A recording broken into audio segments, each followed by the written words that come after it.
Will President Trump agree to Ukrainian President Volodymyr Zelensky's proposal to exchange drones for U.S. Tomahawks?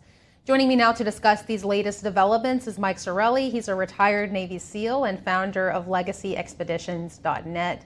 Mike, thanks for coming on tonight. What are Tomahawks capable of? Tomahawks have about a range of 1,500 kilometers. So to place Tomahawks at the use and avail of Ukraine would allow them to reach into Russia, far past Moscow, putting their civilians at risk. However, here's the thing. Trump is using leverage for both sides. What I think will happen is you will see an upsizing in air defense interceptors. Those are known as Patriots or Gilmers or ATACMS. And that will allow Ukraine to defend itself against these strikes, like the recent Russian strike that shut down the energy in 8 regions. So if Tomahawks were given to Ukraine, you can almost guarantee it would be in a small number. So there would be a cap and there would be a U.S. veto on how they're used strictly against Russian military targets. So President Trump today spoke about the cost of the U.S. selling weapons to the EU, even when they are paid for. Mike, let's together listen to what the president had to say. We need Tomahawks, and we need a lot of other weapons that we're sending to Ukraine. One of the reasons we want to get this war over is exactly that. It's not easy for us to give. You're talking about massive numbers of very powerful weapons. Mike, put this into perspective for us. How significant is the weaponry that the U.S. is selling to the EU for Ukraine? Do you think it's making a dent in our own military readiness? It absolutely is. So you're talking about high tech, and that is not easy to manufacture. It's not easy to build. It's not easy to train upon.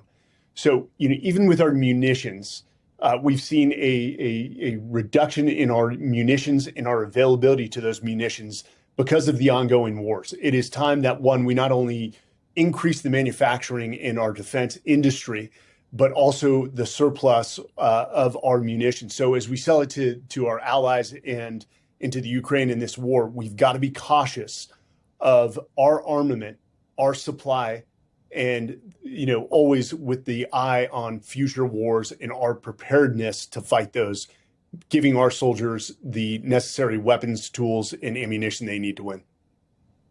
Right. So President Zelenskyy floated the idea of providing drone production to the U.S. in exchange for the Tomahawks. Do you think that would be a fair deal? It depends on the deal itself in the factors and the numbers. But I'll say this. Ukraine has become like the Silicon Valley of drone warfare. We've had the benefit of sitting on the sidelines, so to speak, and watching the development in technology, not only with the Ukraine, but Russia. So if you compare our drone technology to China, we have been outpaced. Drones are part of what we call 5th generation warfare, and they are going to be a overused tool in the future. And so to get access to that technology and then ramp up our manufacturing capability to match China is going to be vitally important in the future. Now, Mike, elsewhere on the world stage, the U.S. has been carrying out strikes on drug trafficking boats coming from Venezuela. Reports suggest that there may be 2 survivors of a recent strike being held right now on a Navy ship. Can you just bring us behind the scenes? When the U.S. military conducts this type of operation, what generally goes on? So first, I've got to say from a personal standpoint, good. We've been at war with the cartels for decades, and no president has done anything about it. A lot of the Republicans showed support. Of course, the Democrats are going to cry foul and try to block the president any way they can. But usually with these strikes, it is done with the intelligence community to confirm that they are, 1, in fact, cartels, 2, that they are carrying drugs, which could potentially kill Americans before any strike is approved. Now, when it comes to detainees, because we are not at a declared state of war with the cartels, that's where legalities become, let's say, fuzzy. And there is a possibility that these 2 detainees can claim habeas corpus and be released to Venezuela. You just mentioned, Mike, the way that Democrats are responding to this effort. We just saw Democrats in Congress this week aim to prevent the president from engaging in hostilities with Venezuela. We know only Congress can declare war. What is within Trump's power to counter narco-terrorism and the drug trafficking? So, I can't get into the constitutional amendments that give him the power, but he is using the power as the commander in chief. What I would say to the Democrats is, are you more concerned with protecting the cartels, or are you more concerned with the Americans who can get their hands on and potentially lethal doses of those drugs? This is about protecting Americans, and that's where the Democrats have just lost complete sight. I think it is just a pure hatred for Trump.